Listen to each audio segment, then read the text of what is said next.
hockey game and shook his head. I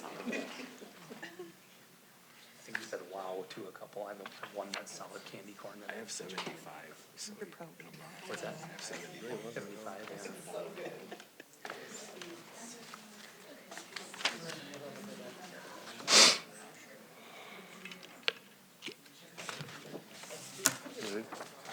Ready? Okay. We'll now call the February regular school board meeting to order. Roll call. We have one absent. Darla is not here tonight. Everybody else is here. 1.2, recognition of visitors and guests. Thanks to the few that are here and some that are watching. 1.3, Pledge of Allegiance.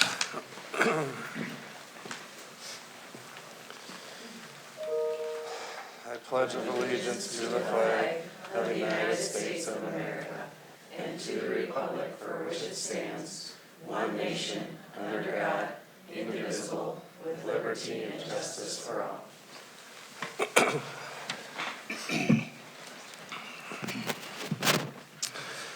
Okay, 1.4, correspondence and recognition.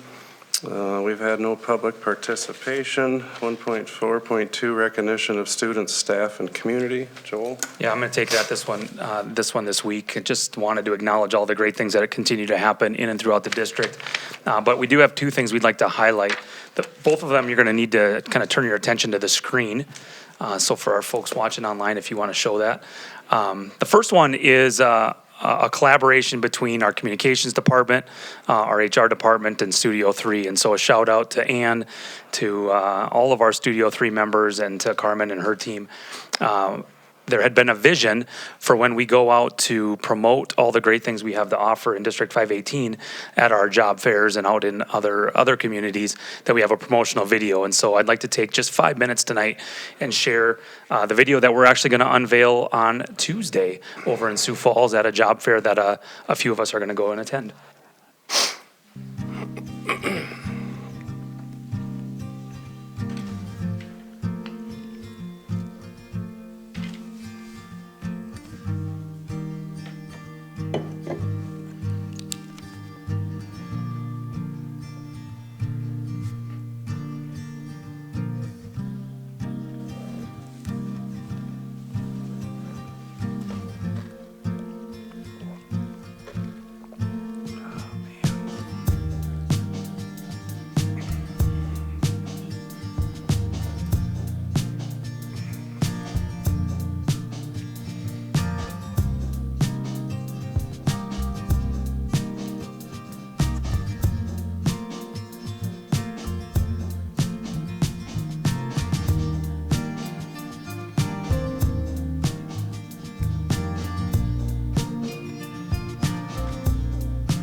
when we get the opportunity to go meet with some prospective new teachers and new staff, we can talk about how great it is, but when we can show them, it's going to be really impactful. And so again, I thank everyone that had a hand in this, and I'm excited to unveil it on Thursday. The other thing that I'd like to share, about a month ago, a couple weeks ago, we had a boys basketball game here against Sibley Cheaton. And we got the okay from the student's family. Sibley Cheaton had a senior named Brendan. And Brendan is a student with disabilities and very much enjoyed basketball. And the collaboration between coaches and teams to make sure that everyone got a chance to feel success was something that they had talked about prior to the game. And so I have just a quick highlight that we pulled off of Huddle that shows truly the inclusivity that we can provide. And, you know, the competition and the winning is important, but the experience is probably the most beneficial. And so number 2 is Brendan, and both teams wanted to make sure he had some highlights in his senior season.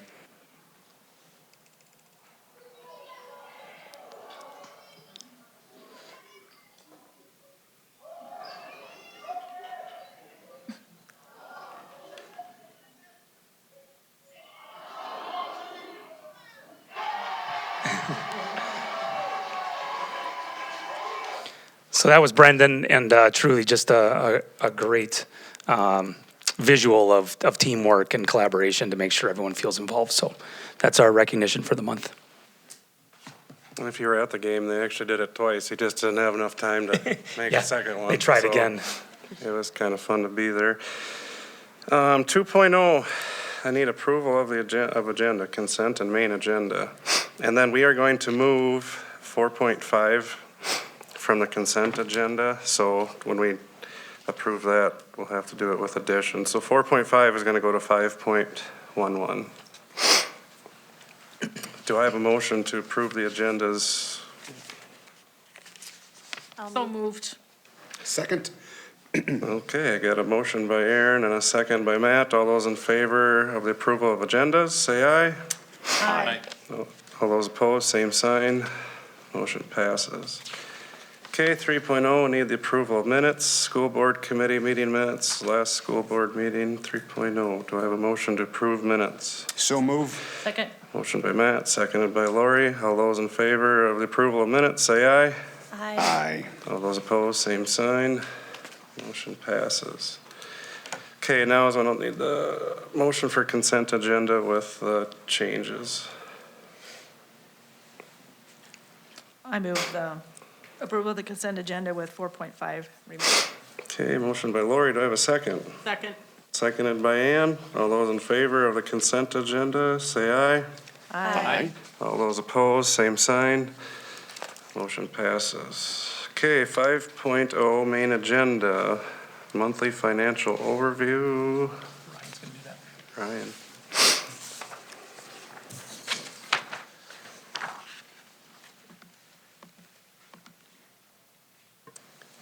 We're now 7 months through our school year.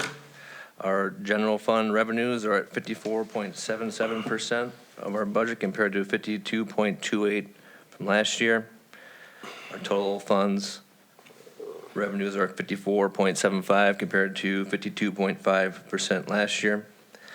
And our expenses in the general fund, we're at 48.2% of our budget compared to 50.81% last year. And our total funds are at 51.88% compared to 54.58% of last year. Currently working on the 26 budget revision, and I should have that completed in to you guys next month. Okay, any questions for Ryan? We know he likes to talk, so. Good, okay. 5.2, approved tax abatement request that we had earlier. Joel, go ahead. Yeah, I'll say it one more time. Again, proposed new construction home, 921 Diagonal Road. That's a single-family home, approximately 1,100 square feet. They've attached all the site and building plans and floor plans. The request is being made under the provisions of the Nobles County Home Initiative, and all necessary paperwork is completed and present, so looking for approval. Do we have a motion for the tax abatement? So moved. Motion by Ann, do I have a second? Second. Seconded by Aaron. All those in favor of the tax abatement request, say aye. Roll call. Roll call. Oh, sorry, yes, roll call. Ms. Dudley. Aye. Ms. Shooty. Aye. Ms. Mills. Aye. Mr. Bloom. Aye. Mr. Parrish. Aye. Mr. Woodboom. Aye. Okay, motion passes. Okay, 5.3, approve 2 new concurrent courses at the high school. Josh? Yeah, this one's looking for board approval so the high school can continue to move forward collaborating with Midwest to offer more concurrent enrollment courses here. I know Mr. Hastings has a vision to try to offer more concurrent options in each department here at the high school. This one would add one to the math department, and it's actually somewhat of a change in the ag department. They want to offer the meat science. They've offered a number of concurrents, and I think they're just trying to find where they can hit that student interest. So this would allow students to earn an elective high school credit, but also the college credit from Midwest. Do I have a motion to approve the 2 new concurrent courses? Move to approve. Motion by Matt, do I have a second? Second. Seconded by Lori. All those in favor of the motion, say aye. Aye. All those opposed, same sign. Motion passes. Mr. Chairman, I missed a chance in discussion. I wanted to ask a question, not necessarily regarding this, but just the concept of this kind of course offering. And maybe this is more for Mr. Hastings, but how does it develop? And we have the dire lack of trade folks in our community, HVAC, welding, et cetera. I mean, is there opportunities where we can continue to try to work with our community college and work more in that direction? I will speak to my history here at the high school. I think the more opportunity that we can potentially train up our own staff when it comes to some of the trade areas and offer certificates or college credits, it could still go through Midwest. But my understanding is because of the investment from Midwest in the Jackson campus, when it comes to the trades, PSEO, we've tried to send kids on transportation over there, and the schedule gets really difficult. But because of their investment in Jackson, understandably, they may not invest those types of dollars to have that type of an opportunity here in Worthington. With that said, I think if we could offer it right here at the high school, they'd be more than interested in working with us. Okay. Thank you. Good, Matt. Okay, 5.4, approve the first reading of policy 209, Code of Ethics. So this should have been included in the board packet, but we're continuing to look through all of our policies, look at when they've last been reviewed, revised, and updated. This is one that came across while doing some other research, and as we were looking at what was being proposed in a different district, and then we cross-referenced it with ours. We had noticed that we had missed 2 or 3 revisions on Board Policy 209. And so our recommendation, because they are so far out of alignment now with MSBA's model policy, that we wipe the slate clean and we take the most current version, which is 2022 from MSBA, on the 209 Board Code of Ethics. We'll have 2 readings for this, right? Yes. It went through committee without any revisions. Do I have a motion to approve the first reading of policy 209? So moved. Motion by Lori, do I have a second? Second. Seconded by Aaron. Is there any further discussion? All those in favor of the motion, say aye. Aye. All those opposed, same sign. Motion passes. Okay, 5.5, approve the negotiated master agreement between Independent School District 518 and Education Minnesota Worthington for 2025-27. Joel. Yeah, I'm going to fill in for Carmen as Carmen's out this evening, but you can also follow along on the screen if you'd like. We've got a short presentation that goes along with it that shares some of the highlights, but just want to again acknowledge publicly the collaboration that took place between the Ed Minnesota Worthington group and our our own district negotiating team that went into this process. We did begin meeting in late June, just as I arrived. We met throughout a total of 14 various sessions throughout that time, some with longer time in between, so we had time to prepare certain aspects. Others, we met more frequently as we had more momentum through the process. But through that process, we updated many language items. I'll share some of those. And a priority for both groups was, again, to continue to support the family health insurance costs. While thinking of all of that as a district and board team in the early stages, we needed to also prioritize our financial stability moving forward. And that was a responsibility that we really tried to hold true to while also trying to meet the needs and hear the concerns from EMW. We know that there are still some different things that are out there that are not finalized. The compensatory revenue is something that we continue to get more and more information on every day, and that continues to be something that we need to keep a close eye on. We know that the special education funding has their blue ribbon group where they've been tasked to cut $250 million from that budget statewide. And then we still have the state budget forecast out there, knowing that we have about a 2.6% increase in the student formula for next year. But as they go into another budget year, that unknown is also something that we made sure to be a part of our decision-making as a district team.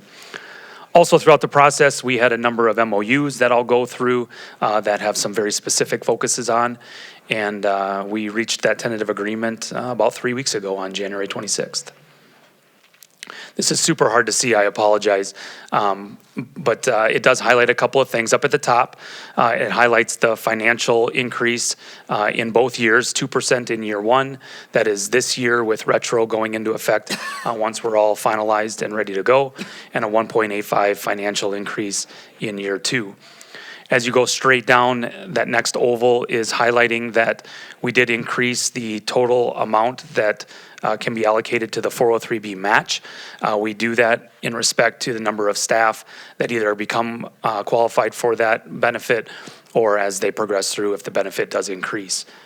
And then lastly, in the middle right side there, it shows that we did provide a total overall percentage increase of 8% to the cost of health insurance. Total cost of the package overall is an 8.25% cost to the district.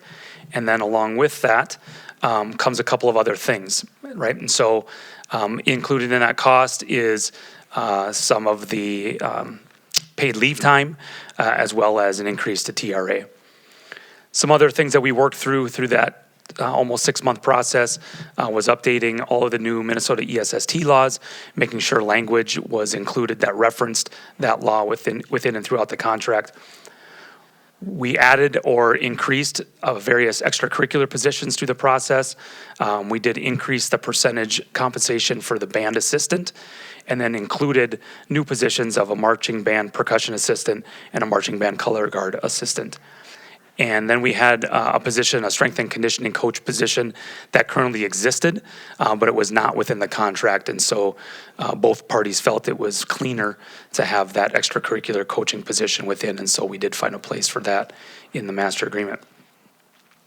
Again, throughout the process, we allowed for the rollover of one personal day. We changed the length of year for our teaching staff by 1 day to 185. And it does now include one paid holiday, which will be called out in the contract as either an MLK or President's Day. There was also a section in the contract that got a little bit convoluted in regard to how overloads were paid out or costed or compensated. And so we clarified those, put them all on the same percentage scale, and made that a lot easier for both teaching staff to know where they're at for overloads as well as our business office. Again, we've talked about this. We changed the length of school year. That will start next year at 185 days. Also, a new section puts into play that one paid holiday. And then if you remember at the prior meeting, you also approved the one summer or calendar year flex day, and that was written into an MOU, but will roll into contract language moving forward in the next contract. With our MOUs, we continued 2 of them. That was the student-to-staff ratio goals, both for gen ed, various grade levels, as well as special education.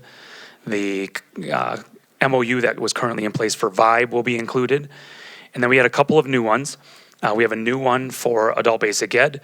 That MOU specifically calls out that at the end of this spring, that moving forward, no staff member will be required to teach in 2 platforms at the same time, meaning they won't be required to teach in person and online students at the same time. They still have the flexibility to do so if they feel comfortable, but in the event that they don't, students that are only able to attend virtually will be put into a separate section. And right now, we're thinking that that section needs to have anywhere between 5 and 8 students to move forward. We also created a compensation scale for unfilled special education teaching positions. If you remember, this year we had 3 that went unfilled in a couple of different sites, and we were able to work out language that we felt was fair to, again, compensate and recognize the extra work that goes into play when those positions do go unfilled. And then lastly, we have one around AI, specifically talking about how AI would potentially get used in evaluations. The MOU specifically calls out that it will not be the sole tool used when doing teacher evaluations.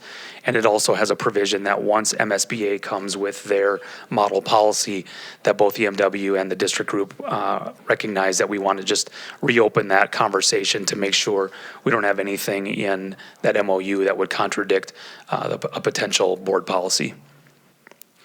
And so with that, I can take any further questions.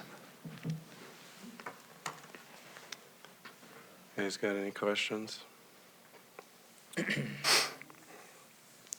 So my question is, it's still a budget concern to me moving forward. We don't know what kind of funding we're going to get from the state until when? Compensatory, initial projections will come any day. Ultimately, they've been tasked with coming with their recommendations in October, which is really late, as well as special education doesn't have really an end date until almost September. And so we're really working off of projections that are going to be given. And so to combat some of that, just want to share that our business office team and Carmen's HR team working really hard right now. They've done a really nice job on building specific staffing sheets and calling out every specific staff member that works in that building and what funding source we're using to fund that position. And so if you do recall from the audit, I think we put somewhere around $2 million into the reserve compensatory account. And truly that money is given to us to be spent on the students that generate it. And so our team is going to be really cognizant of making sure that those dollars get spent on those students. And we're creating a mechanism and process to make sure that we're being, financially responsible with that money, knowing that the ones with the most restrictive tags should get spent first. And it appears that has been done in some cases, but not in all. And so that's the work we're really working on to make sure as budget continues to progress through the spring and into June, that we're able to provide a real clear picture of where we're at and where we're going to go. If it would be a 0 or a real low number, or do we have concerns of budget constraints on our district in the ongoing future, say in a couple of years? Yeah, if we get through 1 year of this new process, we're going to have real clear vision of where we could be heavy in some areas, where we may be lacking funding in others, and that's going to give us a roadmap of where to potentially go should a budget forecast, overall budget, continue to be bleak and require us to continue to look at that revenue. Anybody else, questions? No, we need a motion in a second. Excuse me, Mr. Yep, Chairman. go ahead. In regards to the community ed, the in-person and the online section, Yeah. if online quorum isn't met, will then those students not be able to move forward with their learning? That's a good question. So we've got 2 mechanisms. Number one, we're going to put them on a waiting list, so that would be one.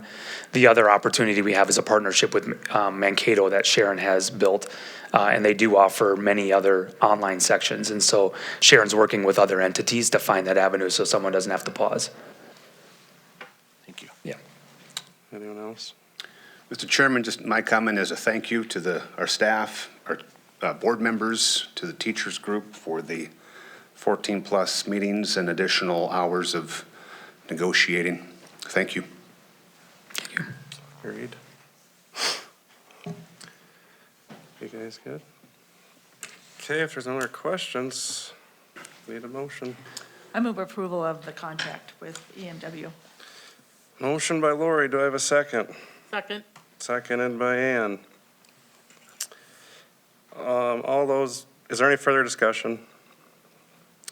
If not, all those in favor of the master agreement, say aye. Aye. All those opposed, same sign. Abstain. Eric has to abstain, because yes. But it's still a 5-0 vote, so motion passes. Okay, moving on, 5.6, approve the 26-27 NCIC budget. And that goes, Brian Heidi's or gonna. Heidi? Okay. Heidi, yep. Good evening. My name is Heidi Ramirez, and I am the cultural liaison at NCIC, and I'm here on behalf of Gladys Aldana. I'm going to talk about our 3-year plan, which is something we do every 3 years for the state. We do 3 goals for each member district. For Worthington, our first goal is on achievement disparity, and we chose reading intervention. So our goal is using the Spring Fastbridge CBMR assessment of 2nd and 3rd grade students, the gap between Hispanic and white students will be reduced by a total of 4% over 3 years, starting from a baseline gap of 31% in 2025 through 2026 school year to being reduced to a gap of 27% in spring of 2029.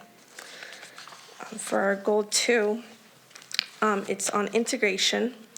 By 2029, the number of students from diverse racial and economic backgrounds participating in out-of-school time programs during the school year and summer will increase from a baseline of 150 students in 2026 to 160 students in 2029, providing academic success, civic engagement, and college and career readiness experience. And we will also be doing the school retreats in that goal. For our 3rd goal, it's under teacher equity. The percentage of all staff who identify as racially diverse will increase from a baseline of 23% in 2026 to 26% by 2029 to improve equitable access to diverse and effective educators of all staff. That's all I have. Okay. Thank you. So we need a motion to approve the budget. Do I have a motion? I'll move to approve the NCIC budget. Okay, motion by Aaron, second by Ann. Yes. Okay, is there any further discussion? How are these goals developed? Could you talk a little bit more about that process? I'm not really sure about this. I'm just filling in for Gladys Aldana. Sarah's gonna step in. Sarah's Okay. up on it. Sarah, you can sit next to Josh. I was going to jump in. Oh, okay. Really involved this. So the goals are developed within a partnership of NCIC staff, working with building level admin and district level staff examining data, and then kind of building it in within the goals of NCIC.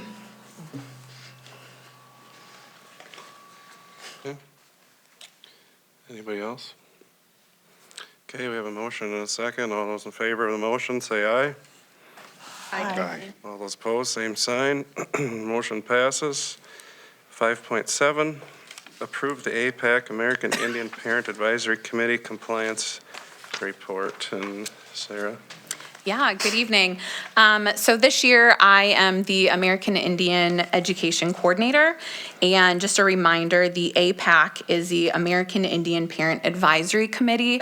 And any district with more than 10 American Indian students are required to have an APAC and to have an annual compliance report, which is what we're talking about tonight. So it's an opportunity for APAC members to meet and discuss whether or not they concur with the educational offerings that have been extended in the district to American Indian students. So current programming really looks at the Discovery Room at Prairie Elementary, the cultural trunk items that we have in grades K through 8.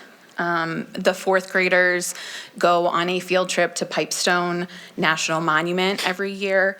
And then we have Indigenous People Day lesson plans throughout all grade levels in the district.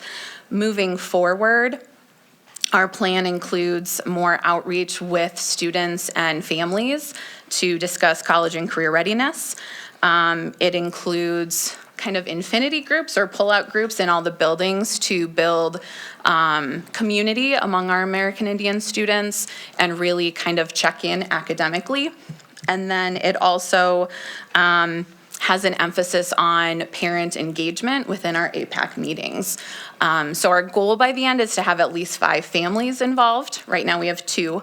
And then through our funding, we can do different conferences or have meetings and do opportunities for American Indian students. So at our last meeting, the APAC is in concurrence. They agree that we're doing our part and they like the direction we're heading. So I just need an approval from the school board tonight. Sarah, a quick question. How many students, we have more than 10, but how many total? At last count, we have 37. 37, okay. Thank you. It's gone up in the last couple of years. Okay, any other questions for Sarah? If not, we need an approval for the compliance report. So moved. Motion by Eric, do I have a second? Second. Seconded by Lori, is there any further discussion?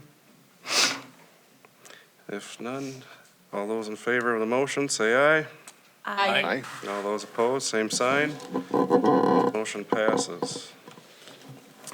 Okay, 5.8, approve an out-of-state travel request. Josh. This one is a request for approval for 3 of our art teachers, Heather Carnegie, Christy Menke, and Lei Upaw, to attend the National Arts Education Association Conference in Chicago, Illinois, March 4th through the 6th. This has gone to our district staff development admin and has been approved there, and it was recommended for approval at the instructional committee. Okay. Do we have a motion for the out-of-state travel request? So move. Motion by Matt, do I have a second? Second. Seconded by Ann, any further discussion? All those in favor of the motion, say aye. Aye. All those opposed, same sign. Motion passes.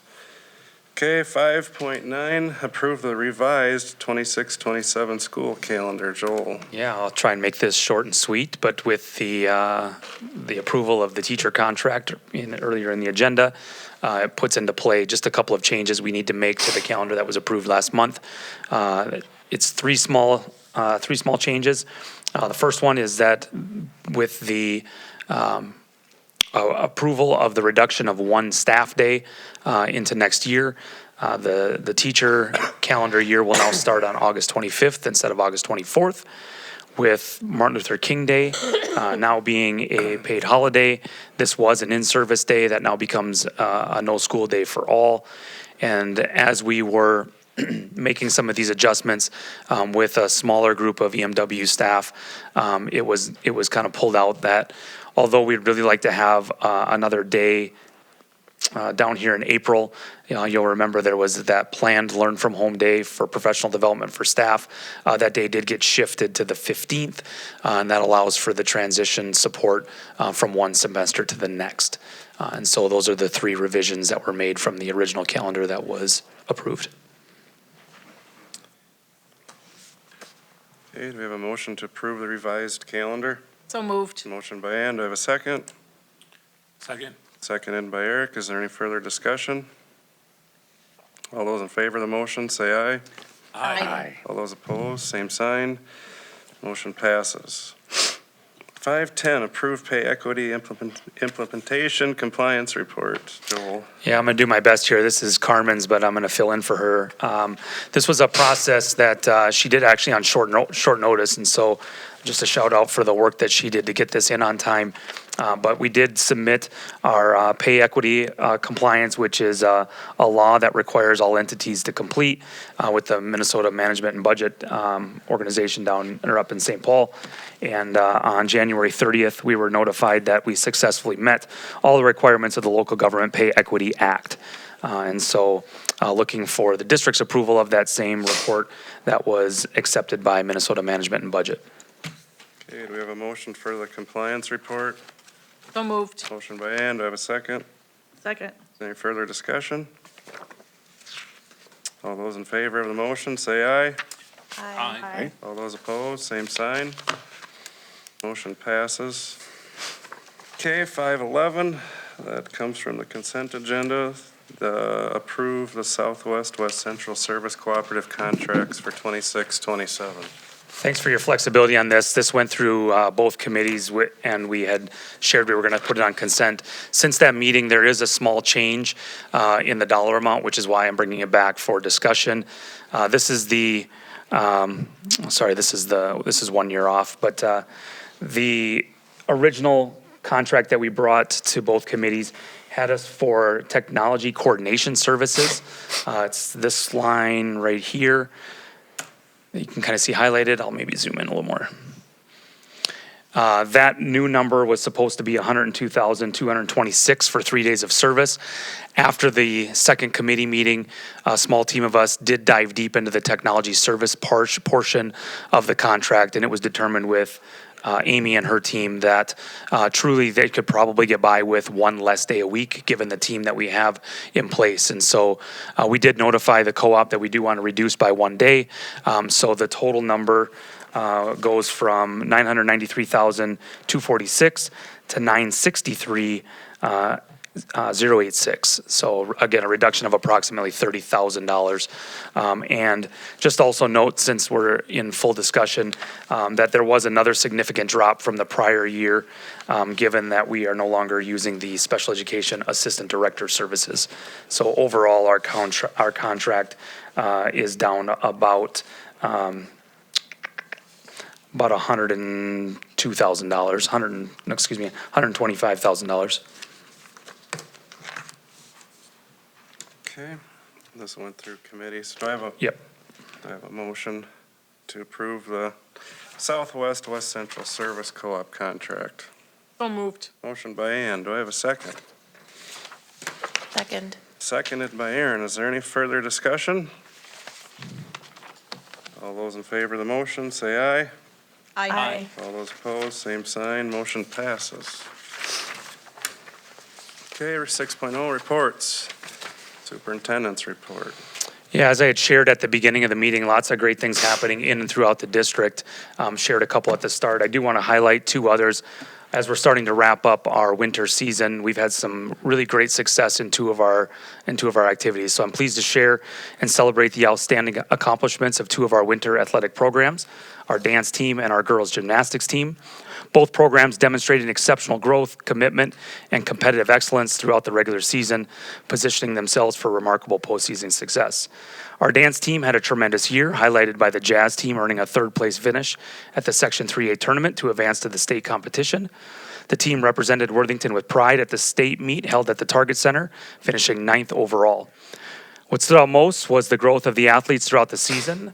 As a dance uncle, I got to go to a couple throughout the year, made some trips around the state, and was evident that their improvement in performance and confidence was there every week. They competed with poise, representing our school and community exceptionally well. Our girls gymnastics team continues to build on their tradition. This year marks their 12th consecutive trip to the state tournament, and another extraordinary accomplishment that reflects the consistency and strength of the program. The team achieved a season-high score of 142.625 at the section meet. Most importantly, both teams excelled in the classroom. Both teams were recognized as section academic awards for their achievement and commitment to maintaining high standards as student athletes. Their dedication to balancing rigorous academic expectations with competitive athletics is commendable and aligns with our district's commitment to developing well-rounded students. Finally, the leadership behind these programs deserves special recognition. Coach Joni Reitmeyer and Coach Taylor Hastings were both named Section Coaches of the Year, an honor that reflects their dedication and expertise and the positive culture they foster within their teams. Strong leadership is foundational, and both coaches model the values of hard work, integrity, and pride in representing Worthington. So just a shout out to both of those groups. 6.2, the instructional committee. Everything's been covered either on the consent or main agenda. Okay. Operations. Well covered, Mr. Chairman. All righty. Any other reports?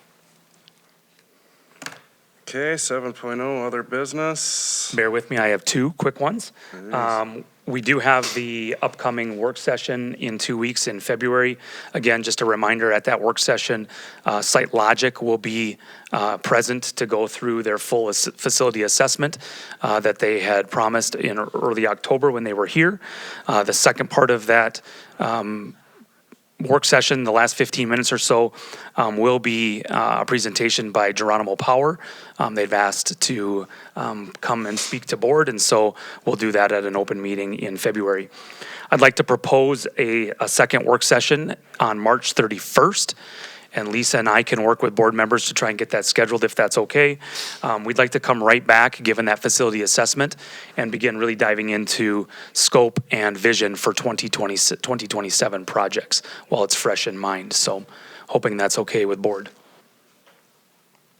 March 31. March 31, if we work on some dates and times, somewhere around there. Okay. And then just secondly, as board members came, you saw that you all have brand new shiny badges. We did want to share that not only did we want you to have identification as we encourage you to continue to be out in buildings and engage with students and staff, but we do now have new safety protocols in place at the district office that started today. And so any guest will now be able to come through the main door, vestibule door, but will buzz to get in, much like they do in many of our sites. And so as board members, you now have the ability to enter into that space without having to be buzzed. Okay. 8.0, future business. You just covered the board session, February 24th, 6:15, district office. Nothing else. I'll look for a motion to adjourn. Motion to adjourn. Motion by Ann. Do I have a second? Second. Seconded by Lori. Meeting adjourned.